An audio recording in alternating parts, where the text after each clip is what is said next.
Fertilizer prices in Nigeria have skyrocketed, in some cases doubling within the last few years. Looking at the price of fertilizer, it has gone high. So we are advising our farmers to at least use their own local manure, that is FY. Now the federal government has just signed a fresh deal with the IFDC, which is the International Fertilizer Development Center, to make fertilizers affordable and accessible. But the big question is, will these fertilizers or will this initiative actually reach the farmers who need it the most?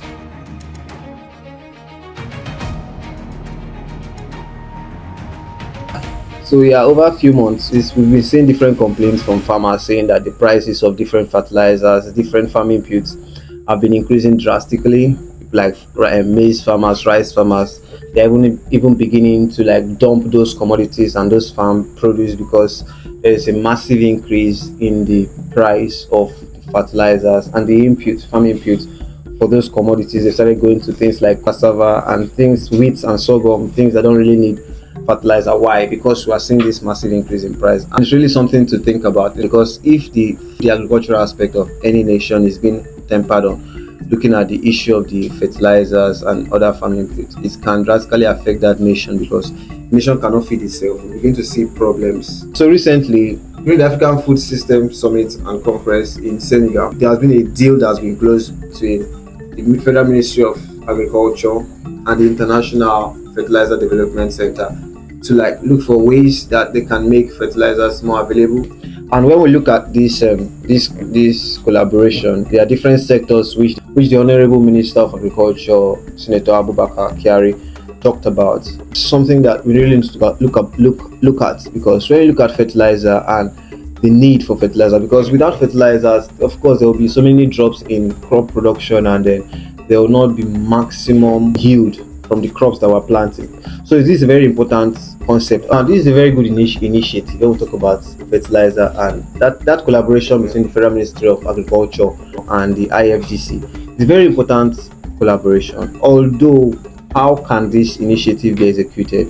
What do we need to do as a nation? What do we need to do as a country to ensure that these deals that we're bringing about, it's not just on paper, it's not just in words, because monies are going to be transferred and going to be implanted and going to be spent on a deal like this. What can be done to make sure that these deals are much more executed properly, so that we can see better results? There are challenges when farmers begin to like dump things that fertilizers will help to improve. So when these challenges are not solved, there will become problems. According to Daily Trust, in 2025, Nigeria needs 21 million metric tons of maize annually, but the current production is just about 10.5 million metric tons, which is bad for the country. We also see things like urea fertilizer, which cost just about last season cost about 35,000 naira, but now it's even going for about 47 to 55,000 naira just for fertilizer alone. Then when you look at this, you now begin to wonder, what can the farmer now take back home? That's why there's a corresponding dump of the maize farm and rice farm and things like that. So if we keep saying we need agriculture, we need our food systems to be up, how do we handle situations like this? And now the minister is coming and is saying we have a better idea. Let's collaborate with the International Fertilizer Development Center and see how we can improve. They came up with 4 points.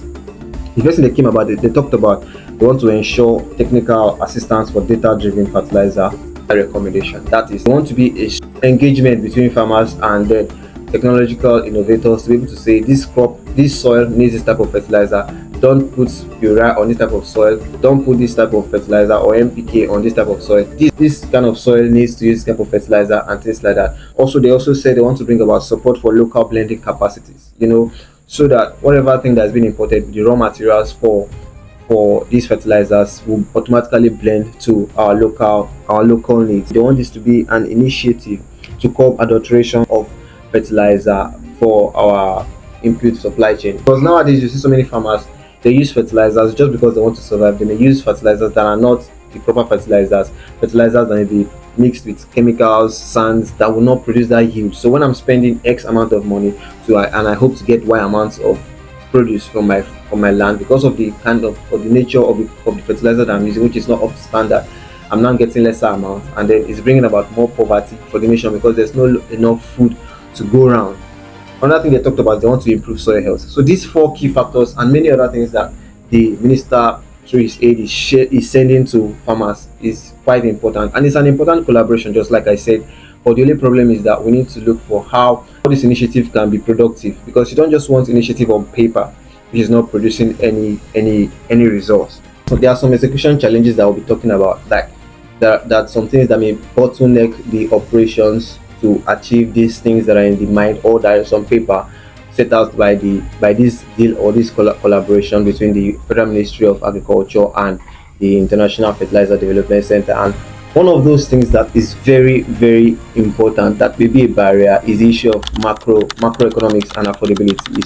Macro pressures, talking about things like climate change, things like inflation and global crisis, are things that will really affect. We already have one. We already have something that we think is what affected the price of fertilizer, among many other things, which is the Russia-Ukraine war, which, both countries are massive suppliers of fertilizers, and this war has had a massive impact on the price of fertilizer. And when you look at the inflationary activities of Nigeria currently, we know the government is trying to curb things and stabilize the economy. Ngozi Okonjo-Iweala just praised the president for what he's doing, and of course it's been seen in the stability of the economy so far. The price of naira to dollar has been stable for some months now. But some things are very, very important that we still need to do. You understand? So inflationary activities are things that may even can still affect the affordability of the farmers, because the farmers want to be able to afford this thing. So when there's an increase in price of logistics, increase in price of fuel, increase in price of other commodities, it affects the farmers' ability to even want to continue farming. It affects farmers' ability to want to be able to purchase that fertilizer at all. You understand? So it's something that the government needs to look at.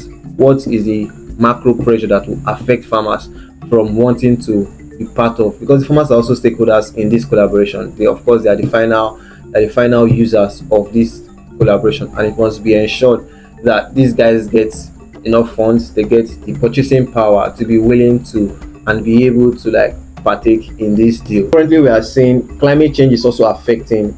It's also one of the macro pressures that's affecting farmers. They can no more predict, which is why data-driven technologies in agriculture is also very important, to be able to give proper and more adequate forecast of weather, because farmers can no longer talk about rainy seasons and then seasonal changes in weather. They can no more predict when there's going to be rain, when there is going to be dry season, whether there's going to be drought. Another thing that's very important to note is that when we look at income gap of farmers, we see that most smallholder farmers earn less than $2 a day in Nigeria. And if fertilizer is unaffordable, no matter how very good technologically inclined the deal is, most farmers, if they simply cannot afford it, they'll just keep it, and then we'll continue with our poor yield, and the money that's been spent on getting the fertilizer will just be like a waste. One thing I believe that this Federal Ministry of Agriculture and the International Fertilizer Development Center's collaboration has in mind is to ensure that there's local production, there's better distribution, and then there's better soil health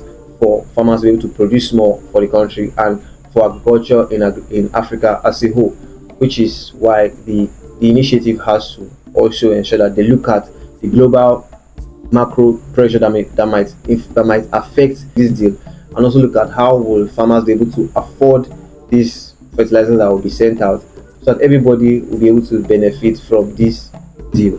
Another thing that can be an issue, of course, that will be a massive issue, is last mile delivery. We all see that generally, and farmers, I said before, the farmer is the last man standing in this deal, because if he doesn't use the fertilizer, it will not be better produced for these crops. So many things that may affect this last mile. If we want to look at things like poor road networks, look at poor infrastructure in terms of storage and things like that. We also look at things like middlemen and corruption. Middlemen have their own place to play, which is very, very pivotal, especially in a country like Nigeria. But sometimes they can take advantage of the situation, which is why I like what Senator Abubakar talked about, which is data-driven. The system or the solution has to be data-driven, because you need to test, you need to trace where this fertilizer is, to which farmer. You need to have the database of farmers, and then to be able to know this is who we have, this is who we are sending this fertilizer to at this point in time. Another thing we have is corruption. Generally, corruption are things that have to really affect the execution of this initiative if not done properly. Of course, talking about data-driven technology or initiatives is not just like speaking about it on paper, or like just saying things and then not doing it, because there's a massive digital gap in the country like Nigeria, there's massive digital gap. So many farmers are nowhere on the database of Nigerian farmers. Even most unions don't have simple database of the farmers that are available to them. So when things like this come, so many farmers complain that, oh, we don't receive this initiative like loans, the anchor borrowers fund. So many farmers complain they didn't receive it, it didn't get to them, they don't know who these kind of funds are going to, and situations like this. So it's very important for there to be a better data-driven system. Digital economies need to be set and put in place for farmers, so that farmers can be able to like trace where their product is coming from. There should be mobile apps and things like that, which is things that can be done to be able to curb corruption and other things in this system. The question is, how does this fertilizer get to the farmer? It's not about leaving Abuja. Oh, if the fertilizer has left the company, the fertilizer has left America, the fertilizers have left Japan, or the fertilizers have left this Kano warehouse and Abuja warehouse. That's not just what the initiative is about. The real question is, will this fertilizer get to the right people that need this fertilizer? Will it get to them, or will it be hijacked on the way and then being sold to other people and things like that? No, those are things that you need to watch, that we need to watch out for, especially as stakeholders in this situation. Another situation that might affect the execution of this initiative or this deal is institutional and like just the political framework of the whole system. Nigeria has fewer than 10,000 agricultural extension workers for over 40 million farmers. So who will spread the news? When this kind of news is made on the air, like this news came out, and so many farmers in the rural area have no idea what's even going on. Talking about in the African Food System Conference that is being held in Senegal, they don't even know what's happening. They don't know what is being talked about. So in so many people's mind, fertilizer is still skyrocketing, it's still going very, very high, and they have no need, they have no use to even want to like partake, or they are not. So there are just not enough people who go to these rural areas to be able to tell people that this was happening. This was happening in the agricultural space. You can take advantage of this initiative that has been set up by the federal government. You can digitize your farm. You can digitize your agro commodities and things like that. Those things are not there. So I believe that for this initiative to take place and to occur or to happen effectively and smoothly, there should be transparent procurement. Like when government or whoever is procuring these fertilizers, or whichever way they are procuring it should be transparent, so that the government knows that they've spent amount of money, or other stakeholders know that they've spent amount of money and they're getting this amount of fertilizer. There should be independent auditing. Auditing is very, very important to know how monies were spent, what quantity of goods, what quantity of fertilizer was being spent, what quantity of fertilizer came down, and what amount of money went up to the suppliers of this fertilizer. Also, there should be identified accountability chains. If not, funds and fertilizers can be siphoned or misallocated just to the people who don't even really need it, because so many farmers complain that they just don't know what's happening in the system. Like so many people lost in the last season. They lost their crops due to security, they lost their crops due to market distortion and ban on different things. For example, we look at the ban on NPK and other fertilizer coming into the country, which affected the prices, which affected the crops, which affected the production of different crop and their yield. We also saw things like farmers want to be sure that when they go ahead and say, okay, yes, we put our hope in government, we trust the government that the government will give us fertilizers, we trust the government that the government will make sure that the market is stable for us, they'll go into it. Because so many people that planted maize, imagine you are buying a bag of fertilizer or NPK for 50,000 naira. Meanwhile, you're selling your bag of maize for the same amount of land for 40,000 naira. This is just a massive loss, which makes so many people just sold out their commodities at a loss, and they are just not interested in even in continuing. For the stakeholders, the major stakeholders, so people who are bringing about this initiative should ensure that this whatever thing that this initiative is going to bring about in terms of like fertilizers or better systems or better data-driven technologies to the agricultural sector, it must be affordable to farmers. No two ways around that. These things must be affordable to the farmers in the rural areas, and they must be aware of it. You must be able to go and then do much more education or sensitization to farmers and say this is what's happening, and then they must be taught on how to utilize these systems that are being set in place. It's not just about coming and saying, oh, we have this on paper, you're saying it in Senegal or in Abuja, then it stops there. When it comes here, they should be taught. People in the rural area should be taught. There should be much more sensitization done in rural areas. Talking about security and other things like that, those things are not being done.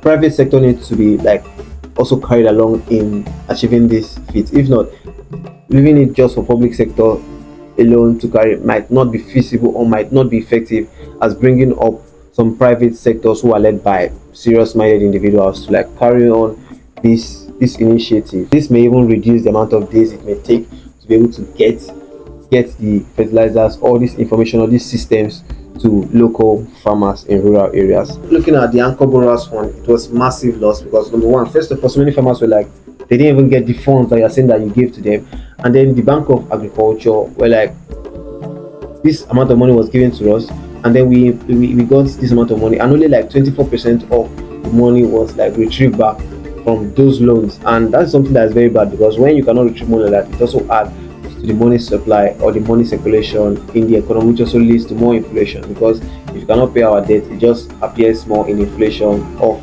the economy. I think that the Federal Ministry of Agriculture needs to ensure that this initiative is acted upon properly. This is not the first time we're having initiatives like this. At the Growth Enhancement Support Scheme in 2015, and that one crashed because of so many ghost farmers. They were just receiving funds and not doing anything. So that's one problem that is there. We also have issues like the Anchor Borrowers Fund, which also didn't last because so many people could no longer pay the loans that they collected because of things like flooding, insecurity, and things like that. So they just lost their produce and could not even pay for the loans that they collected. We also have things like the PFI, which is not even effective because of subsidies being removed. So the government brought about the subsidy and then to help farmers, and then farmers cannot even pay for it when it was removed, and then it's just beginning to collapse. So these initiatives are not the first, or they're not new. The problem is that how can we execute on these initiatives so that they can produce much more results, so that they can produce better results. And this is something for Nigerian policymakers, especially those in the Federal Ministry of Agriculture and those people in the Fertilization Development Center. They need to come together and say, how do we bring about these things? And some of the things I've highlighted above are very, very important. The people in the rural areas need to be given much more attention by going to those locations. I know the Federal Ministry of Agriculture, and he's doing so many things. He's moving up and down to try to like set apart. He's moving up and down to like make the agricultural systems better for the economy, and this is something that should be done. But I just feel like much more stakeholders should put their hands on deck to ensure that these things come to place. I feel like more things need to be done in terms of the execution, especially to those in the rural areas, in terms of good road networks, in terms of communication facilities, that is better infrastructures, and in terms of handling the middlemen. The middlemen are very important, and they just need to be a better structure around. So what do you think about this partnership? What do you think about this deal? Do you think it's going to be effective? Do you think that it will produce maximum result? Do you think that it will yield any result? Do you think that this deal, fertilizers price will drop down and then farmers will be able to produce more and then keep a profit for themselves? Or do you think it's just another 20 billion or 30 billion naira that is just about to go down the drain? Leave a comment below.